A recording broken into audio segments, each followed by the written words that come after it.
ಸಂಪೂರ್ಣ ಒಳ ಮೀಸಲಾತಿ ಜಾರಿಯಾಗಲಿ.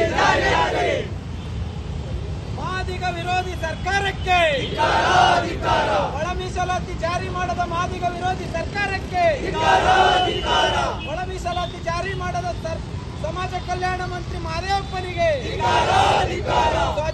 ಸ್ವಜಾತಿ ಪ್ರೇಮಿ ಮಹದೇವಪ್ಪನಿಗೆ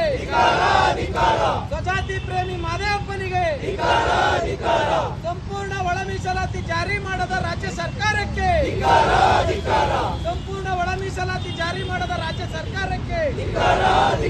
ಮಾದಿಗ ವಿರೋಧಿ ಸರ್ಕಾರಿ ಅಧಿಕಾರಿಗಳಿಗೆ ಮಾದಿಗ ವಿರೋಧಿ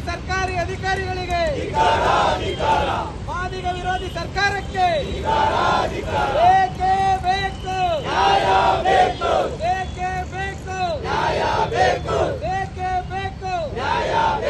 ಒಳ ಮೀಸಲಾತಿಯನ್ನು ಜಾರಿ ಮಾಡದ ರಾಜ್ಯ ಸರ್ಕಾರಕ್ಕೆ, ಒಳ ಮೀಸಲಾತಿಯನ್ನು ಜಾರಿ ಮಾಡದ ಮುಖ್ಯಮಂತ್ರಿ ಸಿದ್ದರಾಮಯ್ಯನಿಗೆ, ಒಳ ಮೀಸಲಾತಿಯನ್ನು ಜಾರಿ ಮಾಡದ ಮುಖ್ಯಮಂತ್ರಿ ಸಿದ್ದರಾಮಯ್ಯನಿಗೆ.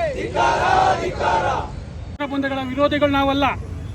ಕಳೆದ 30 ವರ್ಷಗಳಿಂದಲೂ ಕೂಡ ಹೋರಾಟ ಮಾಡ್ಕೊಂಡು ಬಂದಿರೋ ನಾವು ಯಾರ ವಿರುದ್ಧವನ್ನು ಮಾಡಿಲ್ಲ. ನಮ್ಮ ಹಕ್ಕನ್ನು ನಾವು ಕೇಳಿದ್ದೀವಿ. ಈಗಲೂ ಕೂಡ ನಮ್ಮ ಪ್ರಚೋದನೆ ಮಾಡ್ತಕ್ಕಂಥ ಕೆಲಸ ಆಗಬಾರ್ದು. ಅದು ಸರ್ಕಾರದ ವತಿಯಿಂದನೇ ಆಗಿರಲಿ, ಯಾವುದೇ ಕಾಣದ ಕೈಗಳಿಂದ ಆಗಿರಲಿ, ಅದು ಆಗೋದು ಬೇಡ. ನಾವು ಯಾರ ವಿರುದ್ಧನೂ ಅಲ್ಲ, ನಮ್ಮ ಸಮುದಾಯದ ಪರವಾಗಿ ನಾವು ಹೋರಾಟವನ್ನು ಮಾಡಲಿಕ್ಕೆ ನಿಂತಿದ್ದೀವಿ. ನಮ್ಮ ಹೋರಾಟ ಹಕ್ಕನ್ನು ಪಡೆಯುತ್ತೀವಿ ಅಂತಕ್ಕಂಥ ಮಾತನ್ನ ಹೇಳ್ತಾ, ಮತ್ತೊಂದು ವಿಚಾರಗಳು, ನಮಗೆ ಸಂಪೂರ್ಣ ಒಳ ಮೀಸಲಾತಿ ಜಾರಿಯಾಗಬೇಕು. ನೀವು ರಾಜಕೀಯವಾಗಿ ಒಳ ಮೀಸಲಾತಿಯನ್ನು ಕೂಡ ಕೊಡಬೇಕು. ಉದ್ಯೋಗದಲ್ಲಿ ಅಷ್ಟೇ ಅಲ್ಲ, ಬಡ್ತಿ ಮತ್ತು ಎಲ್ಲ ರೀತಿಯ ರಂಗದಲ್ಲೂ ಕೂಡ ಮೀಸಲಾತಿಯನ್ನು ನೀಡಿದ್ದೀರಿ. ಅದೇ ರೀತಿಯಲ್ಲಿ ಕೂಡ ಒಳ ಮೀಸಲಾತಿಯನ್ನು ನೀಡಬೇಕು ಅಂತಕ್ಕಂಥ ಮನವಿಯನ್ನು ಇವತ್ತು ಕೊಡ್ತಾ ಇದ್ದೇವೆ. ಮೀಸಲಾತಿ ವಿಚಾರವಾಗಿ ಕಳೆದ 30 ವರ್ಷಗಳಿಂದಲೂ ಸತತವಾಗಿ ಮಾದಿಗ ಸಮುದಾಯ ಬೀದಿಗಿಳಿದು ಹೋರಾಟ ಮಾಡ್ಕೊಂಡು ಬರ್ತಾ ಇದೆ. ಸುಪ್ರೀಂ ಕೋರ್ಟ್ 2024 ಆಗಸ್ಟ್ 1ರಂದು ಸುಪ್ರೀಂ ಕೋರ್ಟ್ ತೀರ್ಪು ನಂತರ ಕರ್ನಾಟಕ ಸರ್ಕಾರ ನಿವೃತ್ತ ನ್ಯಾಯಮೂರ್ತಿ ನಾಗಮೋಹನ್ ದಾಸ್ ಅವರ ಆಯೋಗ ರಚನೆ ಮಾಡಿ ಎಂಪರಿಕಲ್ ಡಾಟಾವನ್ನು ಕಲೆಕ್ಟ್ ಮಾಡಿ ಜನಸಂಖ್ಯೆ, ಉಪಜಾತಿಗಳ ಜನಸಂಖ್ಯೆ ಹಾಗೂ ಹಿಂದುಳಿಯುವಿಕೆಯನ್ನು ಅನುಸರಿಸಿ 5 ವರ್ಗಗಳನ್ನಾಗಿ ವಿಂಗಡಿಸಿ ಒಳ ಮೀಸಲಾತಿಯನ್ನು ಆಯೋಗ ಕೊಟ್ಟಿತ್ತು.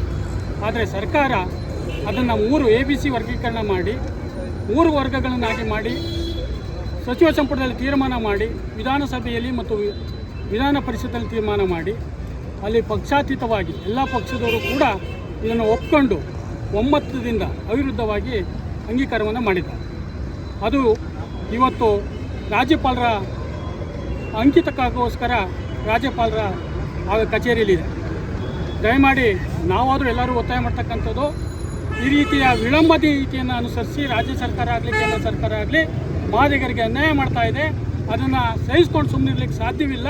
ನೀವು ಕೂಡಲೇ ರಾಜ್ಯಪಾಲರು ಅಂಕಿತವನ್ನು ಹಾಕಿ ಅದಕ್ಕೆ ಇತಿಶ್ರೀ ಹೇಳಬೇಕು ಅಂತಕ್ಕಂಥ ಒತ್ತಾಯವನ್ನು ಮಾಡ್ತಾ ಇದೆ. ಜೊತೆ ಶೋಭೆ ತರೋದಲ್ಲ. ದಯಮಾಡಿ ಮಹದೇವಪ್ಪ ಎಲ್ಲರಿಗೂ ಸರ್ಕಾರಕ್ಕೆ, ರಾಜ್ಯ ಸರ್ಕಾರಕ್ಕೆ ಅವರು ಮಂತ್ರಿ ಆಗಿದ್ದಾರೆ. ಸಮಾಜ ಕಲ್ಯಾಣ ನಮ್ಮೆಲ್ಲರಿಗೂ ಮಂತ್ರಿ ಅವರು, ಕೇವಲ ಒಬ್ಬರಿಗಲ್ಲ, ಒಂದು ಸಮಾಜಕ್ಕಲ್ಲ. ಆ ಸಮಾಜ ಇದ್ದರೂ ಕೂಡ ಅವರು ಇಡೀ ರಾಜ್ಯದಲ್ಲಿ ಎಲ್ಲ ಸಮಾಜ ಕಲ್ಯಾಣ ಸಚಿವರ ಕೆಲಸ ಮಾಡ್ತಾ ಇದ್ದಾರೆ. ಸನ್ಮಾನ್ಯ ನಾನು ಮನವಿ ಮಾಡ್ಕೊಳ್ಳೋದಿಷ್ಟೇ, ಮಹದೇವಪ್ಪನವರಿರ್ಬೋದು, ಸನ್ಮಾನ್ಯ ಮುಖ್ಯಮಂತ್ರಿಗಳಲ್ಲಿ ದಯಮಾಡಿ ಕೂಡಲೇ ಇವೆಲ್ಲ ತಾಂತ್ರಿಕ ತೊಡಕೆಗಳನ್ನ ನಿವಾರಣೆ ಮಾಡಿ 6ರಿಂದ ನಡೀತಕ್ಕಂಥ ಬಜೆಟ್ ಅಧಿವೇಶನದಲ್ಲಿ ಸಂಪೂರ್ಣ ಒಳ ಮೀಸಲಾತಿಯನ್ನು ತಾವು ಜಾರಿ ಮಾಡಬೇಕು ಅಂತೇಳಿ ನಾನು ನಮ್ಮ ಎಲ್ಲ ಸಮಾಜದ ಪರವಾಗಿ ನಾನು ಒತ್ತಾಯ ಪೂರ್ವಕವಾಗಿ ಮುಖ್ಯಮಂತ್ರಿಗಳಿಗೆ ಮನವಿ ಮಾಡ್ತೀನಿ.